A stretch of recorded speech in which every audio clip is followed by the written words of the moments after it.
Tichoem écrit sur le concept de « condition ». Condition. Comment le chemin se présente? Un mot très concret. Il désigne le et la cause d'un certain résultat. On perçoit ici une présence incontournable de cet objet conditionnel. Sans lui, il n'y aurait pas de résultat ou un résultat déformé, ou du moins différent. L'influence de la condition sur le résultat dépend de la conséquence et de la pertinence de la condition concernée. Les conditions ne sont pas toujours évidentes. On est souvent obligé de les chercher. Mouvement de vie. Les conditions qui nous régissent malgré leur imprécision, nous les considérons comme la carte inconditionnelle par laquelle nous devons nous orienter, nous essayons de les combattre, nous les manipulons. Nous les reconnaissons grossièrement et les considérons comme élastiques dans une certaine mesure, c'est ce qui crée leur apparente cohérence, nous sommes convaincus que, pour nous, elles peuvent être modifiées. Nous les acceptons, nous les adaptons, elles représentent le sens de nos vies. Conditions d'un système chaotique insensé. Les fondements de nos vies, que nous expérimentons, assumons et nous imposons. Les circonstances, qui déterminent notre bien-être et notre malheur. Nous ne sommes jamais pleinement conscients de ces informations fondamentales, qui nous poussent à agir, dans leur intégralité, et elles ne nous sont même pas accessibles. Cela est dû au fait qu'elles proviennent d'un système chaotique illusoire. Ces conditions n'ont, en fin de compte, aucune cause. Ainsi, seul un cadre apparent est reconnaissable, le reste, pourtant extrêmement impressionnant, relève de l'interprétation subjective. Conditions dépendantes. La reconnaissance des conditions dépend fortement d'une certaine perspective de pensée. Un esprit ouvert, une certaine distance par rapport à la chose elle-même, une perspective plus neutre, nous permettent de voir. Les conditions sont la cause première, mais, pas nécessairement de manière factuelle, elles font partie du résultat. Elles sont toujours ancrées dans un passé qui se perpétue dans le résultat de la chose. Modus operandi conditionnel. Notre monde vécu est le résultat des conditions que nous avons stockées dans notre esprit et que nous avons intériorisées, à lesquelles nous donnons notre réalité. Notre modus operandi à l'existence. Une chaîne logique parfaitement cohérente et auto-prouvée. Nourrie par l'expérience, l'information, la connaissance et la conjecture. Avec des conditions fondamentales extrêmement profondes, la mort, la maladie, la vieillesse, la soif de pouvoir, la peur, le doute, la colère, le désespoir, la souffrance. Les conditions sont toujours individuelles. Il vint quelqu'un qui ne savait rien et il l'a fait. Les conditions peuvent déjà exister ou être créées, voire être disponibles en tout ou en partie. Les conditions, dans leur interprétation, ne peuvent être appréhendées que subjectivement par l'individu, conscient de leur existence. Cela signifie que les conditions qu'il reconnaît dépendent de son monde d'existence spirituelle et intellectuelle. Voici une citation du prophète Jésus, « Laissez venir à moi les enfants et les pauvres en esprit.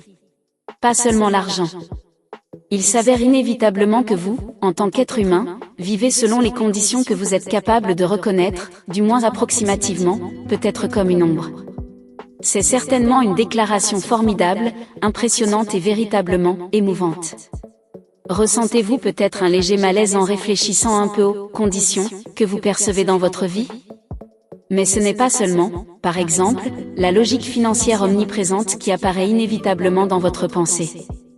Ce n'est qu'un symptôme. Bien plus loin, il y a toujours tout le système d'évaluation, de jugement. La question du bien et du mal, qui est la toute première condition, et pas seulement pour cette chose monétaire. Les conditions sont synonymes de décision de justice. Les conditions que vous reconnaissez semblent rigides, elles ressemblent davantage à des décisions de justice. En examinant de plus près cette chaîne de conditions apparemment sans fin, nous reconnaissons sans aucun doute l'incroyable potentiel offert à ceux qui dictent les conditions.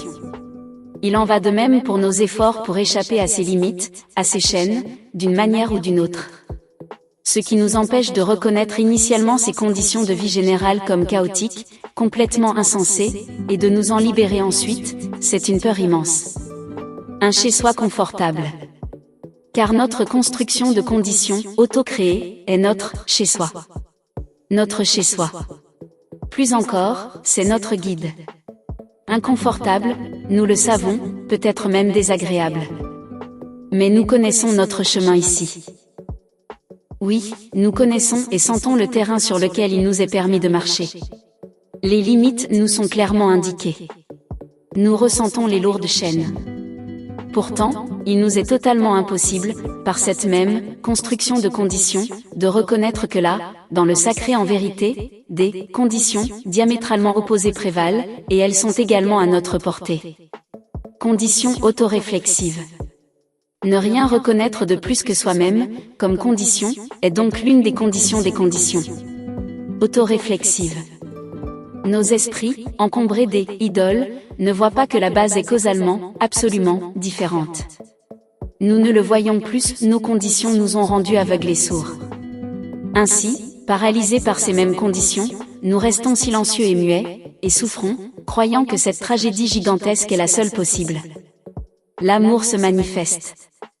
La fin de ce monde d'illusions, de ce chemin d'existence fondé sur des jugements, se consolide cependant.